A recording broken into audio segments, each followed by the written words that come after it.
नमस्कार। आज देश की तमाम फटाफट खबरों में आपका स्वागत है। कोरोना मरीजों के इलाज में तेजी लाने के लिए drug controller general of India ने शुक्रवार को जाइडस कैडिला की दवा विराफिन के इमरजेंसी इस्तेमाल को मंजूरी दे दी है। इस दवा का इस्तेमाल 18 साल से ज्यादा उम्र के मरीजों के इलाज के लिए किया जा सकता है। कंपनी ने दावा किया है कि दवाई खाने के बाद 7 दिन में 91.15% कोरोना पीड़िता का RT-PCR टेस्ट पॉजिटिव से निगेटिव हो गया। इसके इस्तेमाल से कोरोना मरीजों को जल्द ठीक होने में मदद मिलती है और बीमारी के एडवांस स्टेज में होने वाली जटिलताओं से बचा जा सकता है। देश भर में कोविड की दूसरी लहर के दौरान अस्पतालों में ऑक्सीजन की कमी की खबरों के बीच सेना के आर्म्ड फोर्सेज मेडिकल सर्विसेज यानी कि AFMS ने कमी को पूरा करने के लिए जर्मनी से ऑक्सीजन जनरेशन प्लांट और कंटेनरों के आयात का निर्णय लिया है। जर्मनी से 23 मोबाइल ऑक्सीजन जनरेशन प्लांट मंगाए जा रहे हैं। इन्हें कोविड मरीजों के लिए AFMS अस्पतालों में लगाया जाएगा। इन ऑक्सीजन जनरेटिंग प्लांट के 1 सप्ताह के अंदर पहुंचने की उम्मीद है। हर प्लांट में प्रति मिनट 40 लीटर और प्रति घंटा 2400 लीटर ऑक्सीजन उत्पादन करने की क्षमता है। इस दर पर यह प्लांट 24 घंटे में 20 से 25 रोगियों की जरूरत को पूरा कर सकता है। इस प्लांट की खूबी यह है कि इन्हें कहीं भी आसानी से लगाया जा सकता है। अभी कुल 23 ऐसे प्लांट का आयात किया जा रहा है। देश भर में कोरोना की स्थिति बेकाबू होती जा रही है। अस्पतालों में बेड और ऑक्सीजन की किल्लत एक बड़ी समस्या बनी हुई है। ऑक्सीजन की कमी के कारण कई कोरोना संक्रमित मरीज अपनी जान गंवा चुके हैं। ऐसी मुश्किल स्थिति में ऑक्सीजन ट्रक के चोरी होने से प्रशासन सख्ते में आ गया। जानकारी के अनुसार पानीपत से सिरसा आ रहा ऑक्सीजन टैंकर रास्ते में ही गायब हो गया। ऑक्सीजन सप्लाई सिरसा की सुमित गैस एजेंसी से आ रही थी। ऑक्सीजन की किल्लत के बीच ऑक्सीजन टैंकर के गायब होने से प्रशासन अलर्ट हो गया। इस घटना के बाद अब ऑक्सीजन एजेंसी के बाहर पुलिसकर्मी तैनात किए गए हैं।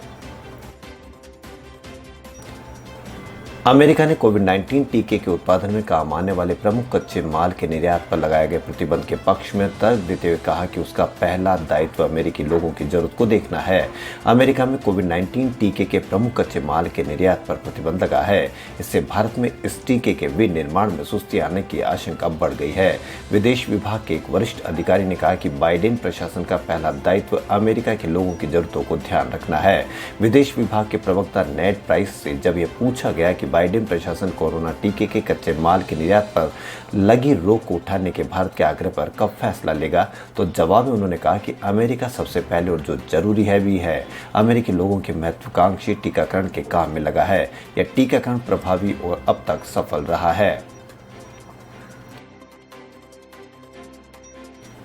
कोरोना पर स्वतः संज्ञान मामले में सुप्रीम कोर्ट में सुनवाई हुई। इस दौरान हरीश साल्वे ने एमिकस क्यूरी बनने से इनकार कर दिया। सुप्रीम कोर्ट ने भी हरीश साल्वे को एमिकस क्यूरी पद से मुक्त कर दिया है। जानकारी के अनुसार हरीश साल्वे का कहना है कि उन्हें कोविड-19 संबंधित मामले में न्याय मित्र बनाए जाने पर कुछ वकीलों ने सुप्रीम कोर्ट के इस फैसले की आलोचना की थी। इस वजह से हरीश साल्वे ने खुद को इस मामले से हटाने का अनुरोध किया था। सुप्रीम कोर्ट ने उन्हें हट जाने की अनुमति दे दी है। इस पर तुषार मेहता ने कहा कि यह दुर्भाग्यपूर्ण है कि ऐसे समय में इस तरह के आरोप लगाए जा रहे हैं। मैंने डिजिटल मीडिया में ऐसी बातें देखी जो लगभग गालियों के बराबर है, लेकिन हरीश साल्वे को मना नहीं करना चाहिए। वहीं वरिष्ठ अधिवक्ता दुष्यंत दवे ने कहा कि हमें नहीं पूरे देश को यही लग रहा है। पहले भी सुप्रीम कोर्ट ने कोरोना काल में हाई कोर्ट में सुनवाई को रोका है। देश में कोरोना की दूसरी लहर के तहत कोविड बेड और मेडिकल ऑक्सीजन की कमी ने स्वास्थ्य सेवाओं को लेकर बड़े सवाल खड़े कर दिए हैं। कहीं पर ऑक्सीजन न मिलने की वजह से मरीजों की मौत हो रही है, तो कहीं कुछ लोगों को अस्पताल में बेड ही नहीं मिल पा रहा है। कांग्रेस नेता राहुल गांधी ने शुक्रवार को इस अप्रत्याशित संकट को लेकर मोदी सरकार पर हमला बोला। उन्होंने कहा कि कोविड की वजह से लोगों को ज्यादा दिक्कतें आ रही है, लेकिन मौतें ऑक्सीजन और ICU बेड की कमी की वजह से हो रही है। एक ट्वीट में राहुल गांधी ने लिखा कि कोरोना से मरीज का ऑक्सीजन लेवल गिर सकता है, लेकिन ऑक्सीजन और ICU बेड की कमी की वजह से बहुत सी मौतें हो रही है। भारत सरकार ये आपकी वजह से हो रहा है। रिटायरमेंट के आखिरी दिन सुप्रीम कोर्ट के मुख्य न्यायाधीश जस्टिस S.A. बोबडे ने कोर्ट रूम में कहा कि मैंने अपने कार्यकाल में बेस्ट प्रदर्शन दिया है, लेकिन मुझे नहीं पता कि वकील और लोग उनके कार्यकाल के बारे में क्या कहेंगे। अब मैं बेस्ट जस्टिस रमन्ना को सौंपता हूँ। अटॉर्नी जनरल के वेणुगोपाल ने मुख्य न्यायाधीश जस्टिस बोबडे की तारीफ करते हुए कहा कि जब पिछले साल मार्च भारत में कोरोना महामारी की शुरुआत हुई थी, तो उन्होंने फिजिकल सुनवाई को वर्चुअल सुनवाई में तब्दील किया। सॉलिसिटर जनरल तुषार मेहता ने कहा कि मुख्य न्यायाधीश जस्टिस बोबड़े एक बेहतरीन व्यक्ति है, इसके साथ ही वे अमेजिंग सेंस ऑफ ह्यूमर भी रखते हैं। जस्टिस बोबड़े का बतौर मुख्य न्यायाधीश आज आखिरी दिन है। पश्चिम बंगाल की सियासी जंग में नया हथियार बना है कोरोना वैक्सीन। भाजपा और तृणमूल दोनों ने राज्य के सभी लोगों को फ्री वैक्सीन लगवाने का ऐलान किया है। ममता बनर्जी ने गुरुवार को ऐलान किया कि राज्य में 5 मई से फ्री टीकाकरण शुरू किया जाएगा। इसके जवाब में शुक्रवार को भाजपा ने भी ऐलान कर दिया कि राज्य में उसकी सरकार बनने पर सभी को मुफ्त कोरोना वैक्सीन लगाई जाएगी। पश्चिम बंगाल में 8 फेज में होने वाले विधानसभा चुनाव के 6 फेज पूरे हो चुके हैं। बंगाल भाजपा ने 23 अप्रैल को सोशल मीडिया में प्रधानमंत्री नरेंद्र मोदी की फोटो शेयर कर कहा कि पार्टी में सत्ता आने पर राज्य के सभी लोगों को फ्री कोरोना वैक्सीन लगाई जाएगी। भाजपा से लेकिन एक दिन पहले 22 अप्रैल को तृणमूल कांग्रेस ने ममता बनर्जी का वीडियो मैसेज पोस्ट किया था। उन्होंने 5 मई से राज्य में 18 साल के ऊपर के सभी लोगों को मुफ्त कोरोना वैक्सीन लगाने का वादा किया था।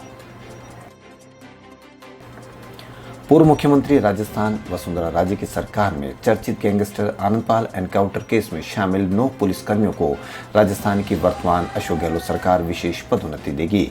इसके अलावा 90 पुलिसकर्मियों को नगद पुरस्कार से सम्मानित भी किया जाएगा। इनमें 17 पुलिसकर्मियों को 1-1 लाख, 13 को 50-50 हजार रुपए, 34 पुलिसकर्मियों को 25-25 हजार रुपए और 26 पुलिसकर्मियों को 5100 रुपए का इनाम दिया जाएगा। इस संबंध में पुलिस महानिदेशक ML लाठर ने एक आदेश जारी किया है।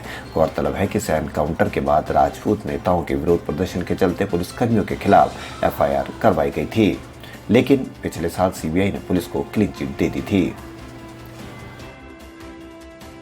कोरोना के कारण कई डेस्टिनेशन के लगातार फ्लाइट, बस और ट्रेनों में यात्रियों का आवागमन कम हो रहा है। जयपुर से दिल्ली, मुंबई सहित अन्य शहरों में जाने वाली यात्रियों की संख्या में बहुत कमी आई है। इसे देखते हुए पिछले दिनों रेलवे ने अजमेर से दिल्ली वाया जयपुर चलने वाली शताब्दी ट्रेन को बंद करने का निर्णय किया था। इसी क्रम में अब रेलवे ने 3 और ट्रेनों के संचालन के लिए कुछ समय के लिए रद्द करने का प्रस्ताव कर लिया है। आज प्रधानमंत्री नरेंद्र मोदी देश में कोरोना की स्थिति को लेकर अहम बैठक कर रहे हैं। इस बैठक में सबसे ज्यादा प्रभावित 10 राज्यों के मुख्यमंत्री शामिल हैं। वहीं बैठक में जब दिल्ली के मुख्यमंत्री अरविंद केजरीवाल की बारी आई तो उन्होंने अपनी बात रखी और इसका वीडियो सोशल मीडिया पर शेयर किया। इस पर भाजपा ने पलटवार करते हुए इसे राजनीति बताया। केजरीवाल ने अपनी बात रखने के समय जो मुद्दे उठाए उस केंद्र की ओर से पलटवार आया है। केजरीवाल के भाषण पर सरकारी सूत्रों का कहना है कि दिल्ली के CM ने इस मंच का इस्तेमाल राजनीति खेलने के लिए किया। सूत्रों ने कहा कि CM ने जानबूझकर वैक्सीन की कीमत पर झूठ बोला। सूत्रों ने कहा कि केजरीवाल ये पहले से जानते हैं कि केंद्र अपने पास वैक्सीन की एक भी खुराक नहीं रखता है। उत्तर प्रदेश में कोविड मरीज भर्ती के लिए नए नियम लागू किए गए हैं। इसके अंतर्गत राज्य में कोरोना के मरीज अब चीफ मेडिकल ऑफिसर लेटर के बिना भी भर्ती हो सकेंगे। मालूम हो कि इससे पहले कोरोना के मरीजों को कोविड कंट्रोल रूम के जरिए CMO ही अस्पताल अलॉट करता था। CMO की इजाजत के बिना कोई भी मरीज कहीं भर्ती नहीं हो सकता था। ऐसे में तीमारदार कई दिन भटकते रहते थे। बॉलीवुड की मशहूर एक्ट्रेस उर्वशी रौतेला उन सितारों में से शामिल है जिनका सोशल मीडिया पर जमकर सिक्का चलता है। एक्ट्रेस कभी अपनी तस्वीरें तो कभी वीडियो के जरिए खूब सुर्खियां बटोरती है। उर्वशी रौतेला जब भी कोई पोस्ट शेयर करती है तो वो तेजी से वायरल हो जाती है। उर्वशी रौतेला ने जब फिर से एक वीडियो शेयर किया जिसमें वो रेड कलर की चमचमाती कार के साथ रेत में नया अंदाज दिखा रही है। उर्वशी रौतेला का यह वीडियो खूब वायरल हो रहा है। खबरों फिलहाल इतना ही। यदि आपको हमारा चैनल पसंद आए तो लाइक, सब्सक्राइब और शेयर अवश्य करें। धन्यवाद।